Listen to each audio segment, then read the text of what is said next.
There are a couple of tricks to cutting this out.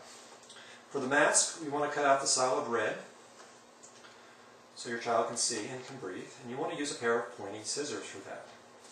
Now I recommend cutting out the eyes and the mouth first before you cut out the edge of the costume, or the edge of the mask, because that leaves more space between what you're cutting and the edge of the paper, and it's less likely to tear. So to do this, you poke a hole in the center and trim around until you get to the edge. The other trick to cutting out the rest of the costume is to do two pieces of paper at the same time. There's my other torso. So you take both torsos, hold them up tight on their edges, get a stapler, and staple on 3 sides.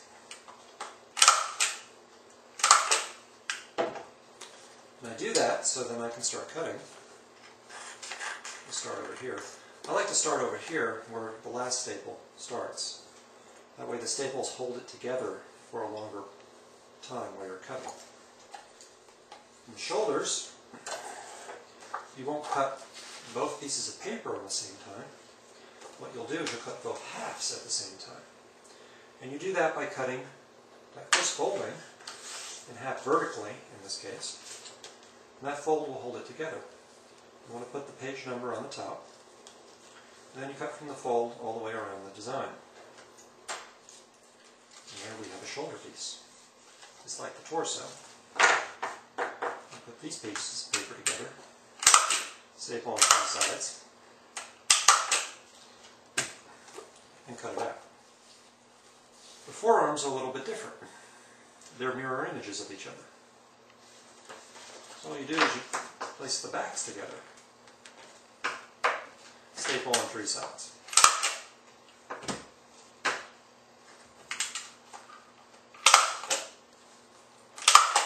While you're cutting out the costume, you may want to print out the outline versions that we have for your kids to color in. My son gets impatient and can't wait for the costume to be done, so I give him something to do. I printed these on cardstock, so your kids can color these in and actually wear them themselves. And it has all the pieces: the mask, the headbands, front and back, shoulders, and we've got the forearms and hands. Let's show you how you put these together. Now, normally I take my son's hand and I wrap this part across his hand. He's not here right now, and I've done this so many times that I know I need to leave about that much, about 1 inch. You want to make sure that your child's hand can slip all the way through so that you can put this on a wrist or a shirt sleeve and tape it to a shirt sleeve if your kids don't want to grab it.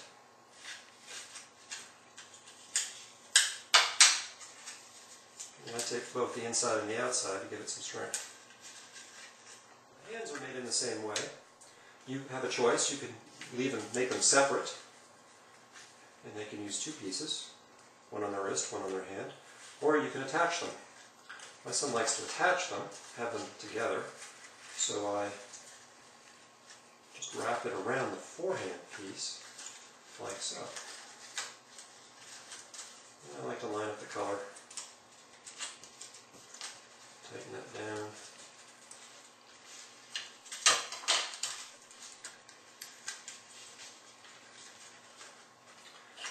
And there's one last trick to make this gargoyle hand even better. It's that you take the center finger and you loosely roll it up. Like that. Now it curves down like the sides.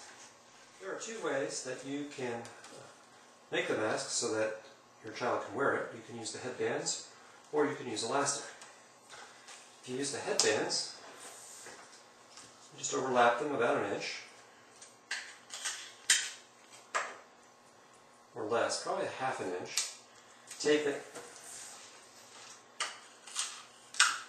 down on the other side. And grab a piece of tape on your finger and ask your child to hold the mask on their forehead. And these should go across their forehead, above their ears.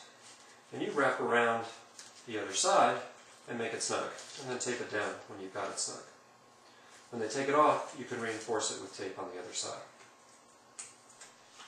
And then using a regular piece of paper as my ruler, through trial and error, I found that for my 6-year-old, I need a piece about 8 inches long. I've saved some scrap from cutting out the costume, and I've cut a piece about 1 inch across, and then I'm going to cut 2 pieces that are about 1/4 inch wide.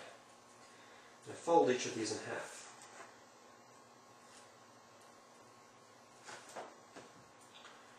And then you simply tie a knot. What you do to attach this is you take the tabs on the side of the gargoyle's mask and you fold them over about 1/2 inch on each side.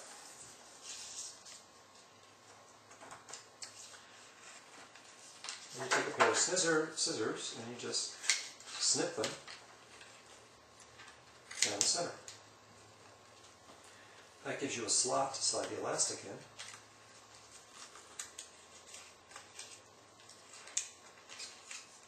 Pull that up snug. Piece of tape.